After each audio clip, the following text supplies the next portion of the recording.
हमारे पास समय और कार्य का प्रश्न है। प्रश्न आपको दिया है, ए तथा बी मिलकर किसी कार्य को 5 दिन में समाप्त कर सकते हैं। तो आपका ए और बी कितने दिन में समाप्त कर रहे हैं? 5 दिन में। बी तथा सी मिलकर इसे 7 दिन में पूरा कर सकते हैं।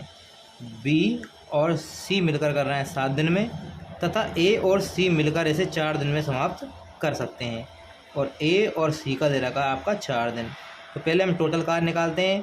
टोटल कार्य करने के लिए इनका एलसीएम निकालेंगे। तो 5, 7 और 4 का एलसीएम होता है आपका 140। फिर हमने 5 से भाग दिया 140 में, कितना आया? 28 आया। और 7 से भाग दिया 140 में, ये आपका 20 आया। और 4 से भाग दिया आपने, तो ये कितना आया? ये आपके पास 35 आ गया। तो ये ए और बी का 1 दिन का कार्य हो गया, ये बी और सी का 1 दिन का कार्य हो गया, और ये ए और सी का 1 दिन का कार्य हो गया। ठीक है, अब आपको क्या निकालना है? इनमें से कौन अकेला सबसे कम समय में इस कार्य को समाप्त करेगा। तो पहले हम तीनों का निकाल लेते हैं। चूँकि ये 2-2 बार हैं, सबको हम जोड़ लेंगे। तो 2 ए, बी और सी का कितना हो जाएगा? तो ये हो जाएगा 28, 20 और 35। तो ये कितना आ रहा है इसका? 83। 2 से हम भाग दे देंगे, तो ये कितना जाएगा? सिंगल का 41.5 आ जाएगा। अब हम इनकी कार्य क्षमता निकालते हैं। तो ए, बी और सी की कार्य क्षमता निकालते हैं। किस प्रकार निकालेंगे?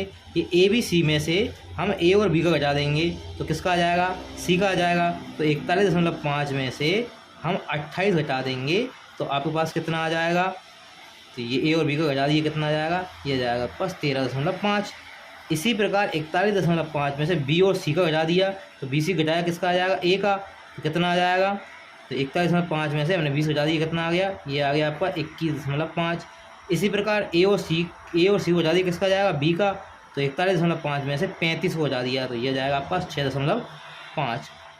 इस कार्य को समाप्त करेगा, मतलब कौन अकेला सबसे कम समय में। तो हम देखते हैं कार्य क्षमता किसकी ज़्यादा है? ए की ज़्यादा है। तो जिसकी क्षमता ज़्यादा वो जल्दी काम कर देगा। तो ये आपके क्वेश्चन का आंसर है कि ए सबसे पहले इसको समाप्त कर लेगा।